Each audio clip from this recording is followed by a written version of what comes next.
Central do Parlamento do Bloque vai ofrecer acerca máis do micrófono. que vai ofrecer este debate para tratar de entender, para tratar de reflexionar, para tratar de debatir problemas, este problema tan relevante para todos os seres humanos.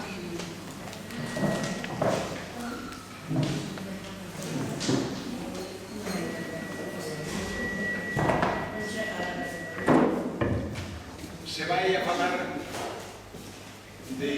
da vida e da dignidade das persoas. Da dignidade das persoas e da vida vai a falar. Porque no momento, no proceso final das persoas é necesario, existen circunstancias, situacións, dereitos, persoas distintas que convén que exista un respeto e que exista tamén unha conciliación.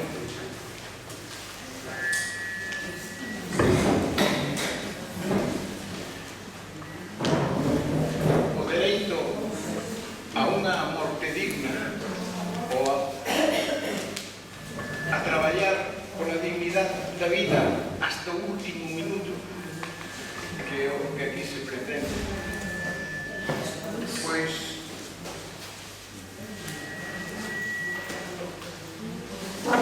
está defendida pola Declaración dos Dereitos Humanos, pola Declaración Internacional de Dereitos Humanos, polo artículo 10 da Constitución Española e por dúas leis que desenvolven ese artículo da Constitución. Unha lei estatal e tamén unha lei da Comunidade Autónoma, unha lei galega, para tratar de que as diferentes persoas e situacións que están próximas ao enfermo nun proceso final da súa vida, pois se produzca de forma racional e de forma respetuosa para todos. En este proceso último están, en primeiro lugar, o enfermo, en segundo lugar, as familias, a familia do enfermo, que se o propio enfermo non dixo como quería morrer, como quería marcharse con dignidade da vida, deste proceso último vital, pois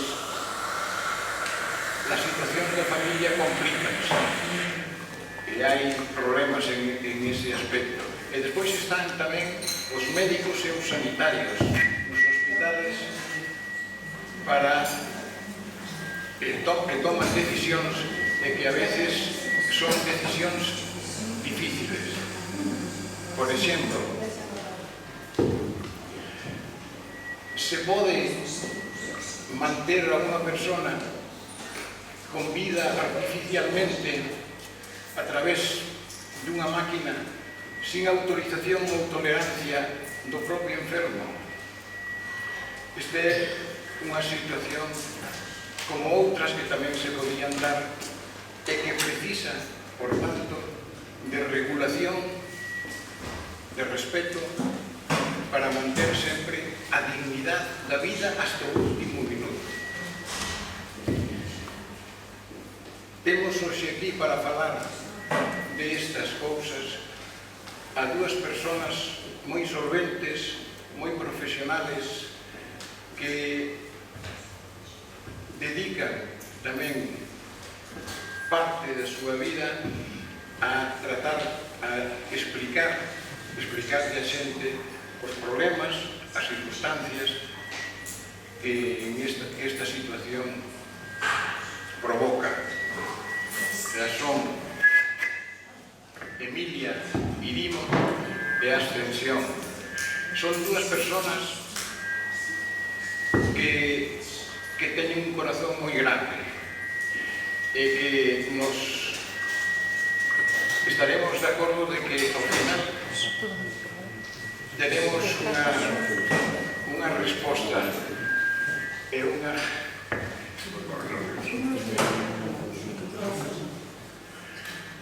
bueno, se levantan máis, non, así. moi ben. Así.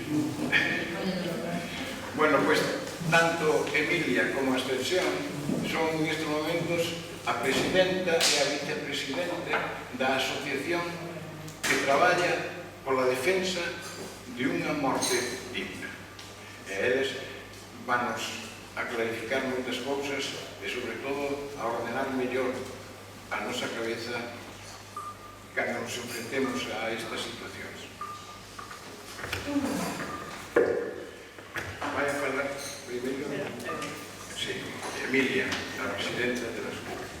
Hola, buenas tardes a todos, moitas gracias por estar aquí, moitas gracias a Agustín, moitas grazas tamén a esta asociación cívica que funciona na Grove, e moitas gracias a este sitio tan maravilloso que solo miralo dá ganas de vivir. E é que de vivir imos a falar tamén hoxe a Ascensión e máis eu. De vivir con dignidade e de morrer con dignidade. Todos ustedes estamos aquí na mesa, os que antes de nós naceron e os que van a nacer despois, polo simple feito de nacer, imos morrer. Pero xa que imos morrer, fagámoslo de boa maneira. Todos buscamos na nosa vida unha vida digna, e esa vida digna ten que rematar con unha morte digna. Ben é certo que non todas as vidas son dignas por diferentes circunstancias, desde as económicas hasta as personais, pero alo menos que a morte sexa digna, que a morte sexa feliz e que tanta xente que se vai como os seus familiares queden despois do deceso, despois da despedida, con unha certa sensación de tranquilidade. Eso é o que busca a asociación que a Ascensión Cambrón e máis eu estamos aquí a representar. A asociación que nos representamos e pola que estamos traballando chamase DMD. DMD son as siglas de unha asociación que se chama Dereito a morrer dignamente. Somos unha asociación legal, leva traballando en España desde o ano 1984, está recoñecida como asociación no Rexistro de Asuntos Interiores de España como unha asociación legal e todas as nosas actividades son absolutamente legais. E que facemos nos aquí, en este momento? Bueno, un momento maravilloso, como xa decía antes, con esta maravillosa vista, pero un momento de placer en que imos a intentar intercambiar opinións con respecto ao que é a morte digna e que todos vostedes saiban o que o documento de instruccións previas, o que significa para a nosa vida e para a nosa morte, e tamén que coñezan a nova lei que existe en Galicia sobre os dereitos e garantías da dignidade das persoas enfermas terminais. Eu dixen fai un momento que todos os que estamos aquí, que todos os que nacemos imos morrer, pero imos a intentar morrer con dignidade. O noso compañeiro Ramón, que é o secretario da asociación, repartiuse un documento, bueno, 3 documentos, mellor dito. Se fan o favor, collen todos o tríptico que lles acompaña o resto da documentación. Este tríptico comeza comeza con unha páxina que di Dereito a morrer dignamente, Asociación Federal, Únete, Movimiento Ciudadano por unha morte digna. A Asociación de Dereito a morrer dignamente xa lles dixen o que significaba. Unha asociación federal en que estamos a traballar en España en pequenos grupos e federados a nivel de Madrid. Únete, Movimiento Ciudadano. Está claro que todos os dereitos que imos conquerindo non nos agasalla, sino que de algún xeito os imos logrando como un movimento ciudadano que loita por conseguir aqueles dereitos que son de dereito, pero que se non se pelexa por eles non nos conseguimos. Lles decía eu que somos unha asociación sen ánimo de lucro e absolutamente legal.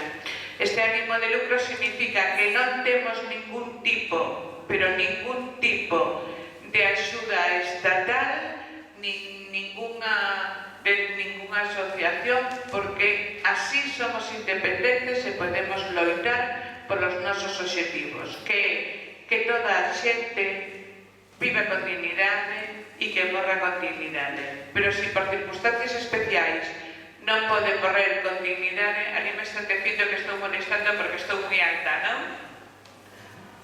Sí, molesto, estou moi alta. Non, está ben. Si por casualidade non podemos morrer con dignidade, vivir con dignidade, a lo menos sí que morramos todos con dignidade. Que significa para a DMD, e supoño que para vostedes morrer con dignidade? Pois que a nosa morte sexa plácida, tranquila, acompañada polos nosos seres queridos e a poder ser dormidos para que non nos enteremos da dor que supón ese transo. A principio dese tríptico que nos lle damos hai unha solicitud de ingreso e aquí vou a falar de algo que pode resultar excesivamente material, pero que é real. DMD vive única e exclusivamente dos seus socios. DMD presta aos seus socios unha serie de servicios especiais que só podemos prestar si temos un número suficiente de socios. O prezo de facerse socio da DMD son 3,50 € ao mes, pero de todas as maneiras que quede claro que o noso interese non é só facer socios, sino o que ven a continuación, e é que vostedes pagan o documento de instruccións previas polo voso ben-estar e polo voso ben-morrer. A continuación, dentro dese tríptico, tedes actividades e servicios do DMD que non vos vou a ler, única e exclusivamente decirvos que os socios que a DMD fai unha serie de actividades como esta, en que damos unha charla coloquio e explicamos o que é a DMD. Logo, ustedes poden preguntar todo aquilo que queiran e tamén explicamos a legislación actual. Hai un apartado aí nesas actividades e servicios do DMD que di atención personalizada al final de la vida e asistencia al socio, asesoramento médico e jurídico é o punto número 4. Simplemente aclararles que nos, con calquera problema que plantee calquera persoa, nosotros ya ímos a resolver, pero hai situacións máis íntimas, máis conflitivas, que só podemos prestar aos nosos socios porque estamos seguros de que teñen a mesma ideoloxía que nós con respecto á hora de morrer. E logo hai un apartado sumamente importante que di conoce tus derechos e que convén que vostedes o garden, porque de algún xeito contempla os principios fundamentais da Lei 41.202 da autonomía de paciente, en donde esta lei é unha lei de ámbito nacional e en donde están contemplados todos os dereitos que a persoa enferma terminal ten o seu dispor. En España hoxe calquera persoa, se Si non ten a mala sorte de topar con un equipo médico un pouco especial, ten a posibilidade de morrer con dignidade, é dicir, de morrer sen sufrimentos. En Galicia temos dous casos paradigmáticos con respecto á morte digna.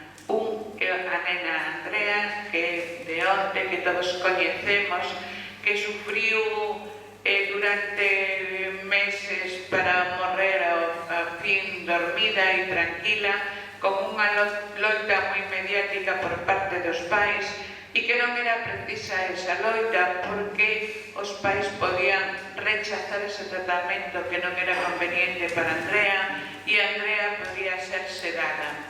Que aconteceu que tropezou con un equipo médico que por as razóns que sexan que nos non coñecemos ou que si as coñecemos mellor non falamos de elas,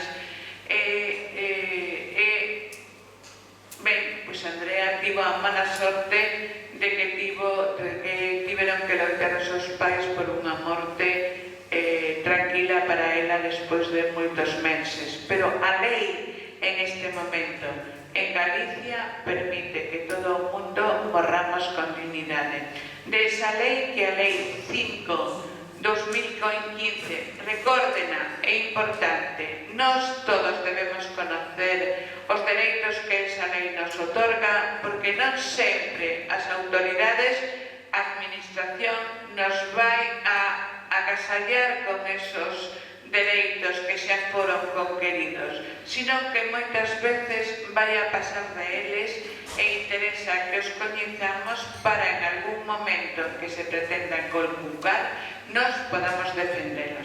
Despois a miña compañeira Ascensión Cambrón vai vos a falar de esta lei. Ela é especialista en filosofía do dereito, profesora da Universidade da Coruña e sabe de isto moito máis do que eu lles poido decir. Pero decía que temos dous casos paradigmáticos en Galicia con respecto á morte digna, un caso de a nena Andrea e outro que ten legalmente unha solución e outro caso de Ramón San Pedro que non ten solución. Ramón San Pedro, se outra vez se volvera a dar este caso, legalmente tería que volver a loitar por a posibilidade de que vences axudasen a consumar un suicidio asistido ou ben para que lle proporcionasen a eutanasia. Isto, digamos que non é xusto para o povo español. Moitos de todos, ustedes recordan que nos anos 80 había dous escalóns con respecto ás mulleres que quedaban embarazadas. As que quedaban embarazadas e que non querían ser nais polas circunstancias que foran. As que tiñan cartos viaxaban a Londres ou, se tiñan menos, a Portugal. As que non tiñan cartos tiñan ese fillo moitas veces non deseado, moitas veces con taras. E en este caso, en España, en este momento, tamén acontece algo parecido. Aquela xente que está no caso de Ramón San Pedro, que vive unha vida insoportable, pero que non pode recurrir aquí en España a unha eutanasia ou un suicidio asistido porque ambos son ilegais. No caso de que tivera cartos, podía viaxar a Suiza e ali podía morrer tranquilamente sin seguir vivindo unha vida insoportable. Por eso a DMD en este momento, satisfeita de que en este país os españois e sobre todo os galegos con esta nova lei podamos morrer tranquilamente e en paz, sigue a loitar, primeiro, para que esa lei se cumpla sempre e non pasen casos como os da nena Andrea, e segundo, para que se legisle para que o suicidio asistido e eutanasia sean legais en España. En esta loita non estamos sós. A maioría dos partidos políticos, senón a totalidade, menos o PP, están de acordo en que legislen a favor de un suicidio asistido médicamente e tamén de eutanasia. E ademais, as últimas enquisas que fixo o CIS, entre o 70% e o 90% según se faga a pregunta, están de acordo en que se lles axude a morrer a aquelas persoas que están en unha situación difícil e que non están aínda en unha situación terminal. Podemos poñer por caso pois o de Ramón San Pedro que todos coñecemos, a xente que ten un ELA ou casos parecidos. Para resolver este problema así en principio e para que a administración sea consciente de que os españois temos interese en que isto se leve adiante e sobre todo porque hai unha lei de 2002 sobre a autonomía do paciente e a 5/2015 galega que nos permite facer o documento de instruccións previas. Imos a falar de él e vou intentar convencer a todos vostedes para que o paguen. Eu entreguelles a continuación 3 outras folliñas. A primeira delas, documento de instruccións previas. Gustaríame que o colleran e que o revisáramos entre todos. Este documento de instrucción previas é un documento que se pode facer e escribir desde o momento que alguén ten maioría de idade. Por ter 18 anos non estamos libros de morrer e por ter 70 non significa que íamos morrer mañán. A morte non nos chaman por anos, sino que nos chaman por leras. Entón, en calquera momento podemos ter un problema de tipo terminal e é mellor facer un documento de instruccións previas tan pronto podamos, porque isto, primeiro, resolvenos a nosa posible morte de un xeito incómodo. Segundo, resolve os problemas que a nosa familia se pode plantear con respecto a nosa morte. Terceiro, facilitar que os médicos saiban o que nos queremos con respecto ao noso xeito de morrer. E terceiro, avisamos á administración de que a cidadanía está a favor de unha morte digna, unha morte sen sufrimento, e nos además recollemos en este documento de instruccións previas un apartado que di: se nese momento estivese legalmente regulado o dereito a eutanasia activa voluntaria, é o meu desexo morrer dunha maneira rápida e indolora por este procedimento. Eu lles decía ao principio da charla que a DBD en ningún momento pretende levar adiante ningún tipo de ilegalidade, pero sí pretende cambiar a legislación.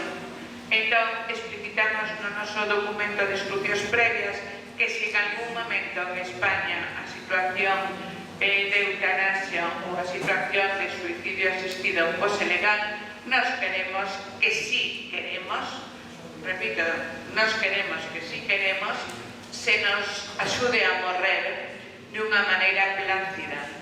E digo si queremos dúas veces, porque a eutanasia ou o suicidio asistido son leis que non obligan a ninguén. En España hai a lei de aborto e eu, por exemplo, non abortei nunca. Hai a lei do divorcio e eu, por exemplo, non me divorciei. Ali está o meu home que leva aguantándome 42 anos. Hai, por exemplo, a lei do matrimonio gay e eu, por exemplo, non me casei con unha compañeira, sino con un compañeiro, etcétera, etcétera. E o que digo eu personalizando, que xa probablemente o podemos personalizar en todos vostedes ou na maioría. A lei de la legalización de eutanasia sería só para aquelas persoas que precisasen morrer porque a vida resulta insoportable. E a lei de suicidio asistido sería para a mesma situación, pero hai unha diferencia entre o suicidio asistido e a eutanasia. O suicidio asistido é o o médico que está ao noso lado nos facilita os medios para que nos os tomemos e nos levemos nos a nosa propia morte. No caso de eutanasia, o médico sería responsable do feito de morrer.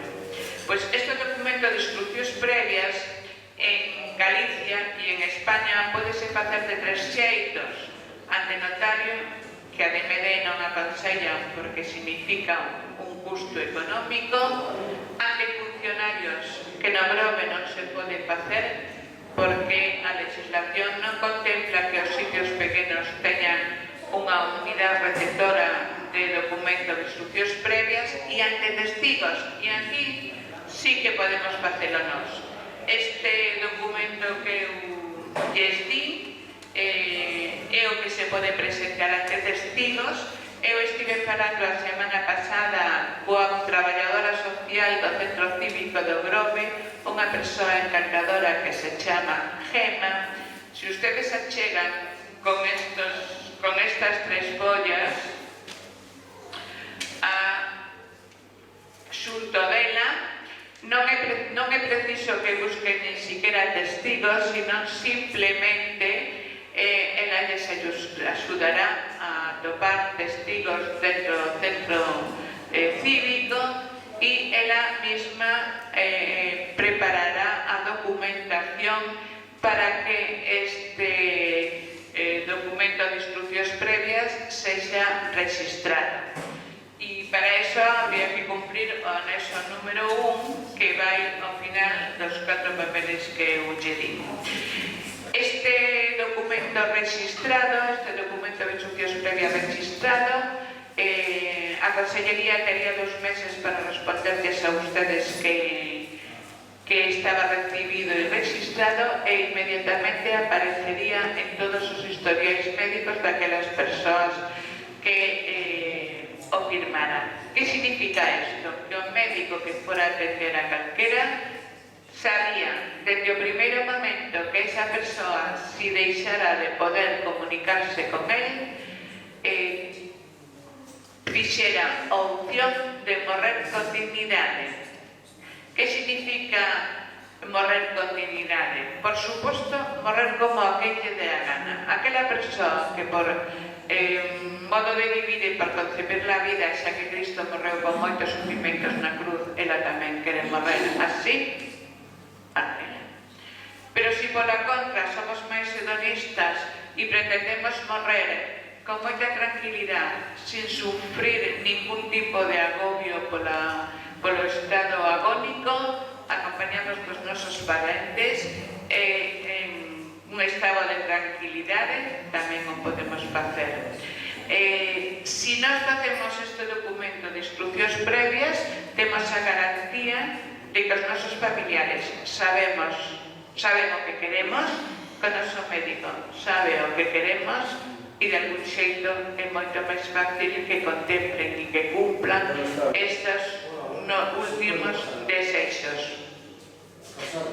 E con isto eu xa lles falei do que era DMD, do que era o documento de instruccións previas, e lle vou a dar a palabra á extensión para que lles fale da Lei Galega de Dereitos e Garantías da dignidade das persoas enfermas terminais en Galicia e dos dereitos que contempla, para que ustedes o saiban e os poidan en calquera momento reivindicar. Cando era remate, ustedes van ter a palabra. Calquera dúbida que quedara ben, porque eu non fun o suficientemente clara, ou porque non toquei temas que a vostedes les poidan interesar, ou mesmo coa miña compañeira, ustedes terán a palabra e nós intentaremos responder a todas as dúbidas que tiveran. E moitas gracias pola súa atención.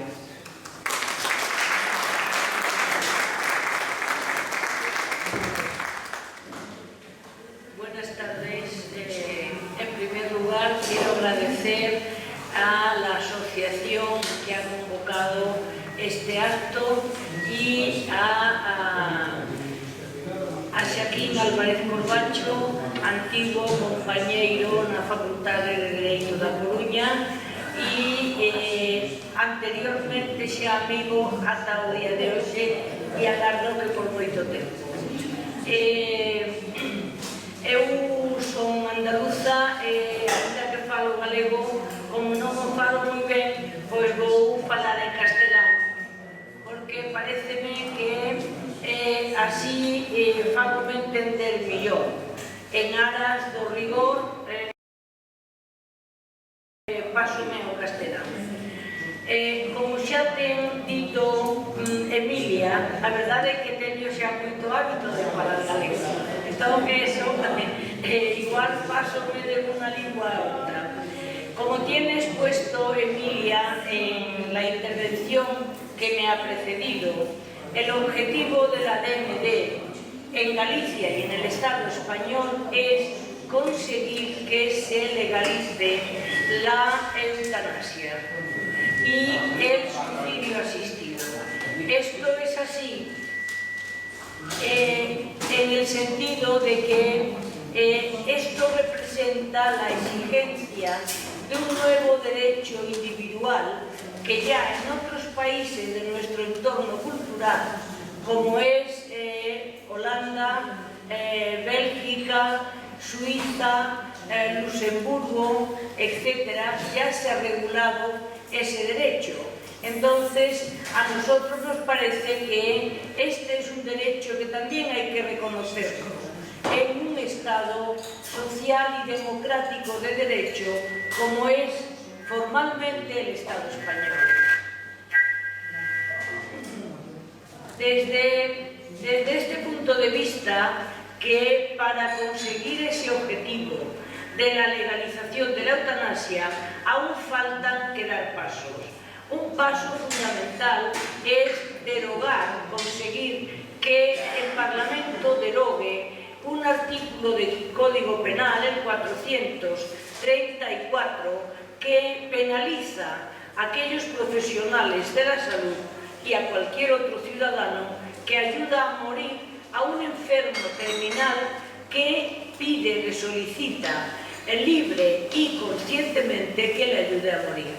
Mientras exista ese artículo del Código Penal, la ayuda a una muerte digna es un problema en el ámbito sanitario. ¿Esto qué quiere decir? Pues que a pesar de esta ley de muerte digna de los enfermos terminales en Galicia, este es un peso que subyace al temor que muchos médicos tienen cuando un paciente le pide que le ayuden a morir.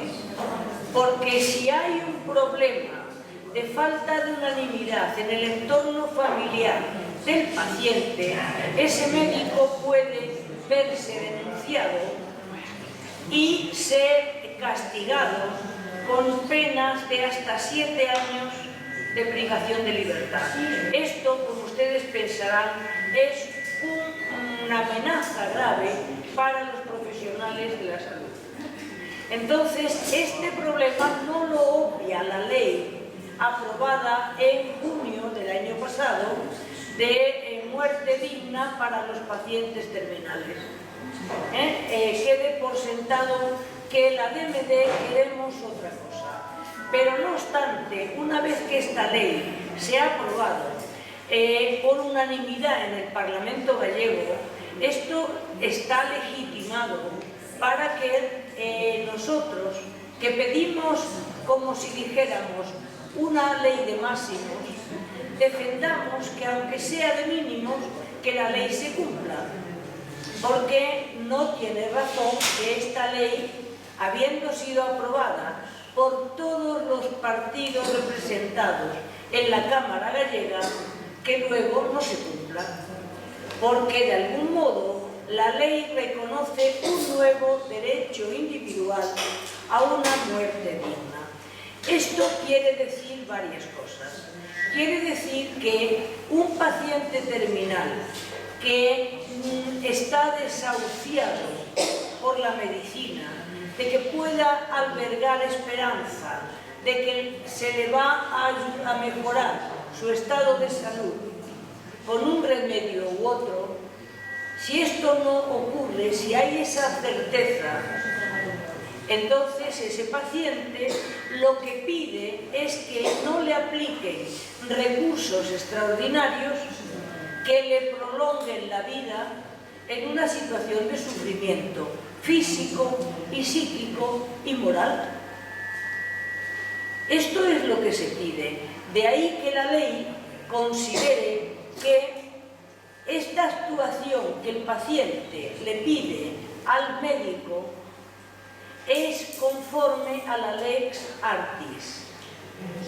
Es buena práctica clínica.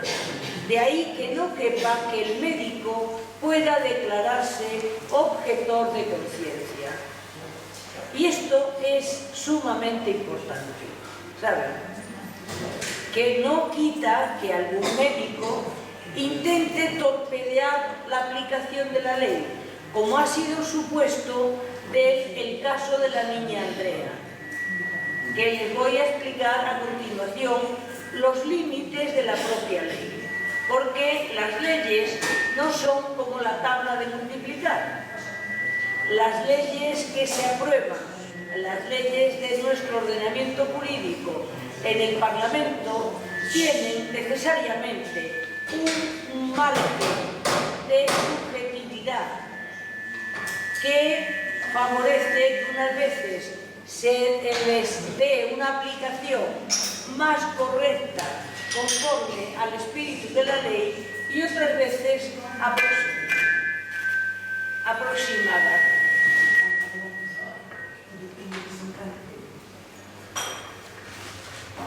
Y otras veces aproximada. Entonces, ¿qué es? Primero les voy a explicar cómo y por qué se aprueba esta ley, para que no parezca que las leyes, como los niños nos decían cuando yo era pequeña, que nos traía la cigüeña, pues las leyes tienen un íter, es decir, tienen una tramitación. ¿Por qué se aprueban unas leyes y otras ni se les ocurre? Luego, el contenido de la ley, además del contenido, ¿qué derechos reconoce? Porque es importante. Podemos ser jóvenes, mayores, muy mayores y no necesitar acudir a esta ley, pero puede que sí lo necesitemos, porque además del hecho de morir, la ley contempla una serie de derechos para los pacientes que conviene saber.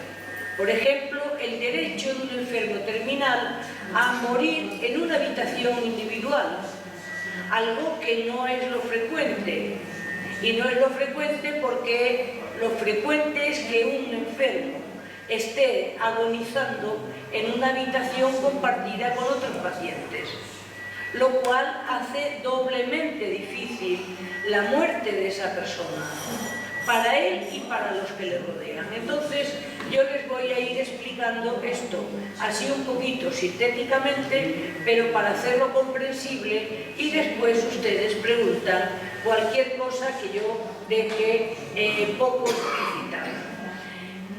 Esta ley se aprueba porque en 1997 el Parlamento Europeo aprobó unas directrices para el resto de países de la Unión Europea que se llaman el Convenio de Biomedicina de la Unión Europea para los derechos de los pacientes ante el avance de las ciencias biomédicas. Esto se aprobó en Oviedo en 1997. Después el Parlamento español, de los otros países europeos también, se adhirió a esos principios que explicitaba el convenio, y una vez que lo suscribe un gobierno hay que trasladar esos principios a la legislación nacional. Esto dio lugar a que en el año 2000 se aprobara la Ley de Autonomía del Paciente, que rige a nivel de Estado. Detrás de esa ley de autonomía del paciente, los distintos parlamentos autonómicos fueron aprobando unas directrices de rango autonómico para regular esta ley de autonomía del paciente. En primer lugar fue Andalucía, luego fue Aragón, Navarra, Canarias, por último el País Vasco, Galicia y el País Vasco, que lo está discutiendo. ¿Qué es lo que hacen estas leyes autonómicas? Aplicar esos principios europeos a la legislación estatal, ya está, a la autonómica. Entonces, esta ley lo que pretende es dar unas pautas a los profesionales y a la administración sanitaria por haber reconocido un nuevo derecho individual. ¿A qué colectivo humano? A los pacientes en situación terminal. Esto es lo que hace la Ley 5/2015, aprobada el 26 de junio en la Cámara Autonómica de Galicia. Y esto se aprobó, fue un anteproyecto de ley que presentó el Partido Socialista y que después de su tramitación parlamentaria fue aprobada por unanimidad. Creo que esto es suficiente para que se hagan cargo que ni los niños vienen de París ni las leyes caen del cielo. Al ser una ley que reconoce un nuevo derecho individual, la ley tiene distintas partes. Tiene una parte primera que se refiere al reconocimiento de derechos. ¿Qué derechos reconoce esta ley a los pacientes terminales? Pues dice que los pacientes terminales, y en este sentido está en la misma línea que la Ley de 1986, General de Sanidad, y la posterior Ley de Sanidad de Galicia también, tienen derecho a la información clínica y asistencial, más a la confidencialidad y toma de decisiones, y también a otorgar el consentimiento informado. Ustedes saben que cuando van a hacerse, por ejemplo, un TAC, una analítica, una biopsia, una ecografía, les piden que firmen una autorización. Eso es un ejemplo de que el enfermo tiene que autorizar que le van a hacer esa prueba. Pero ese consentimiento tiene que ser informado, que no es lo habitual. Muchas veces nos dan el papel a firmar y no te explican por qué te lo dan. Porque el médico lo precisa, porque si son pruebas que tienen contraindicaciones, que se dan en un porcentaje muy bajo, pero pueden darse. Entonces, si el enfermo ha firmado esa autorización, luego no puede reclamar a la institución sanitaria o al profesional por la contraindicación que le ha provocado. Pero la práctica sanitaria va como va. Hay quienes dan la información y hay quienes no la dan. Pero tenemos que saber que tenemos derecho, antes de firmar un consentimiento, que nos diga si lo queremos hacer, qué nos puede producir, porque si no, eso es una tomadura de pelo. Aquí la ley lo reitera de nuevo. No es, de alguna manera, un derecho nuevo. Dice que los pacientes terminales tienen derechos a recibir cuidados paliativos integrales y al tratamiento del dolor, así como habiendo otorgado su consentimiento. ¿Por qué esto? Suele ser, yo he estado durante 10 años, he sido miembro de un comité de ética hospitalaria en un centro sanitario de Coruña. Esto quiere decir que muchas veces los pacientes llegan por urgencia, por sufrir una patología transitoria o que le repite después de haberla tenido anteriormente. Llegan al centro sanitario, el profesional especialista les dicen que han de permanecer ingresados X tiempo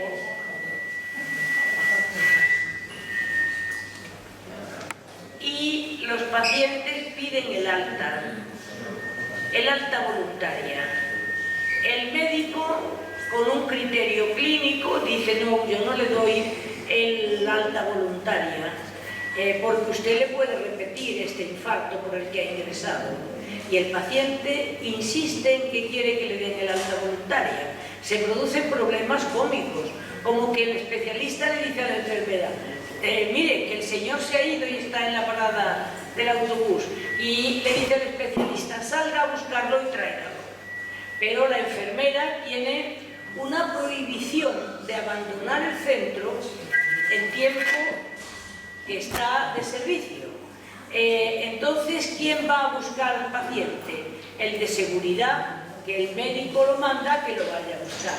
Ese procedimiento es incorrecto, porque saben que el paciente, aunque en un estado de una enfermedad terminal, si no quiere permanecer ingresado y quiere irse a su domicilio, el médico tiene que darle el alta voluntaria, y sabiendo además que la seguridad pública, la sanidad pública, no puede desentenderse del paciente, que ha de ir un médico a visitarlo a casa y a prescribirle medicación contra el dolor.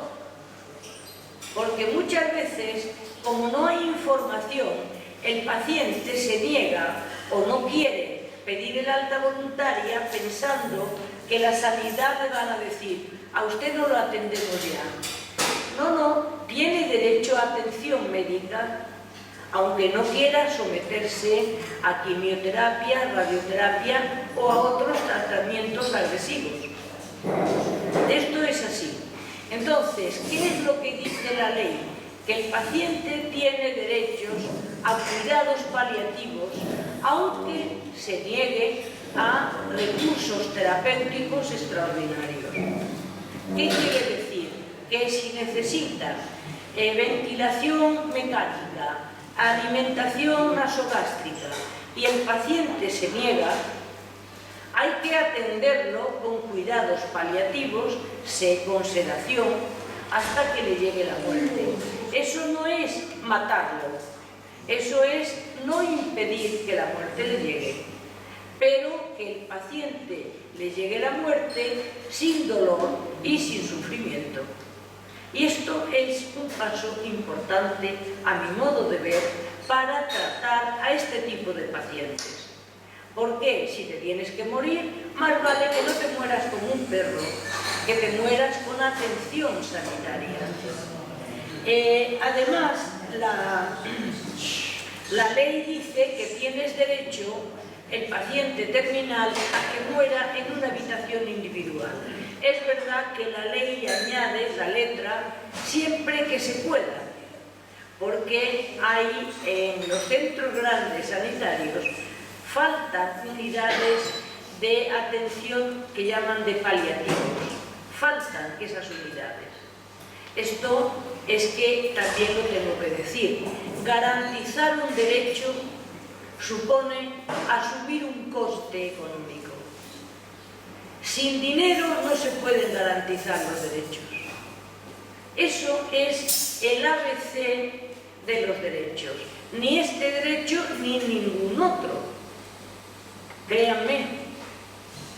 Entonces, si no se dota presupuestariamente de una partida suficiente para garantizar este derecho, tendremos un derecho de papel, pero no será un derecho que podremos disfrutar de él. excepcionalmente quien viva en un lugar donde hay un centro sanitario muy grande, que le toca un momento en que no está ocupado el servicio de paliativos, pues puede que sí, pero en general faltan servicios de paliativos. Y lo dicen los propios profesionales de la sanidad, no lo digo yo, está reconocido así.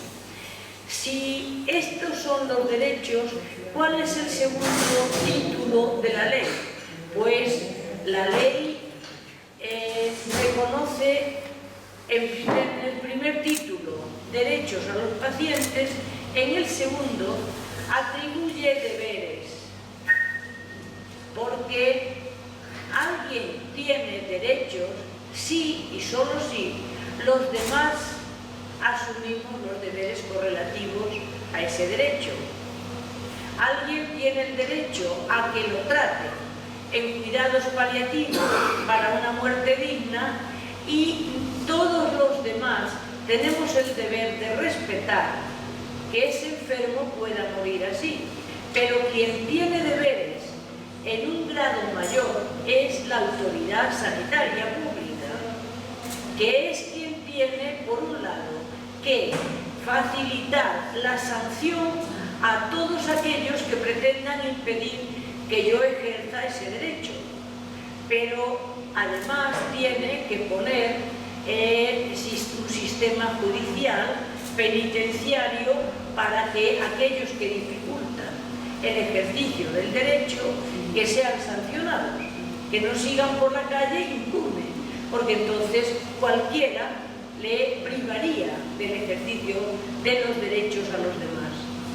Pero la autoridad pública es la principal deudora de que ese derecho se pueda ejercer. Eso no les quepa la menor duda.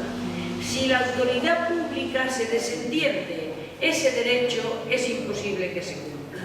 Y en la propia ley, en las adicionales finales, dice el señor presidente de la Xunta, firmado por Feijóo, que en el plazo de 3 meses la Xunta se va a preocupar de divulgar el contenido de la lei para que todos los gallegos sean iguales y distintamente se viva en O Courel, en Ribeira, no Grove o en Coruña o en Vigo o Pontevedra.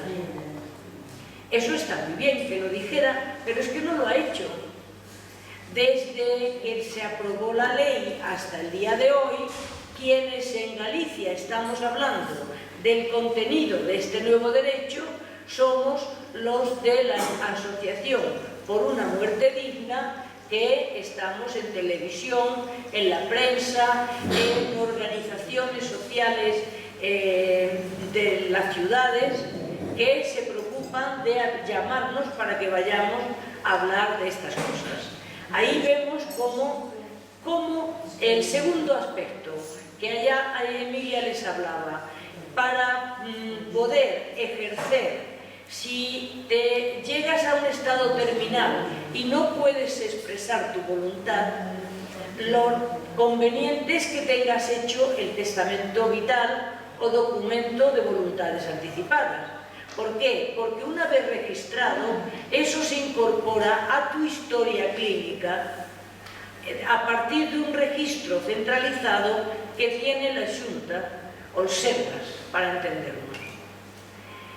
Es importante, pero ¿cómo puede un señor de los Ancares desplazarse a Lugo a registrar el testamento vital?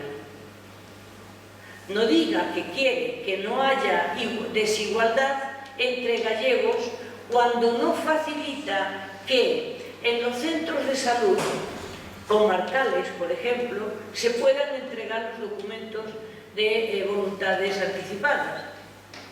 Que eso sí que está al alcance de los ciudadanos del rural como de los otros que viven en ciudades más grandes. En el momento que estoy hablando, hay en las 4 cabeceras de provincias, más en Santiago, en Ferrol y en Vigo. No hay en otro sitio.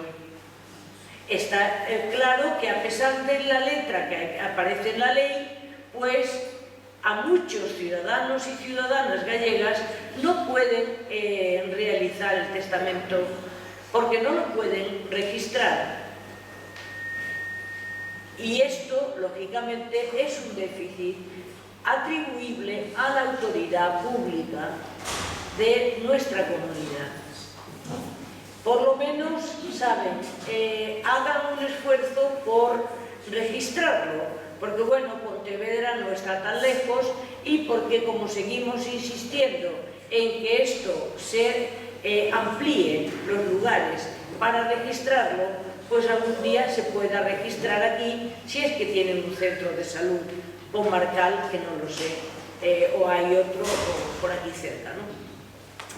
La ley, pues, es un instrumento para mejorar la muerte de los pacientes terminales, porque autoriza a que si el paciente pide que no se le apliquen recursos terapéuticos extraordinarios, que no se le apliquen. Y esto tiene un peso importante. Pero claro, esto hay que saberlo. Y esto, si el paciente no puede expresarlo, tienen que expresarlos los que son tutores del paciente, de los menores, en primer lugar, como es el caso de Andrea, que sintéticamente les voy a explicar las debilidades de la propia ley, aún en un caso como el de Andrea, tan claro que era una niña que ya nació con una minusvalía incapacitante de no poder hablar, no se pudo comunicar nunca con sus padres ni su entorno, no pudo caminar y así llegó a los 12 años hasta su muerte en octubre, que en diciembre hubiera cumplido 13 años. Y es que Andrea, a pesar de la desgracia, tuvo suerte. Tuvo suerte, ¿saben de qué? De dar con un juez en los juzgados de Santiago que les dio la vida. Porque, como ustedes saben, Andrea, en el mes de junio, la ingresaron sus padres con una hemorragia gastrointestinal gravísima. La ingresaron en pediatría en el Xeral de Santiago y le empezaron a aplicar recursos extraordinarios. Alimentación nasogástrica, ventilación artificial y la criatura, a pesar de no hablar, los padres bien la conocían.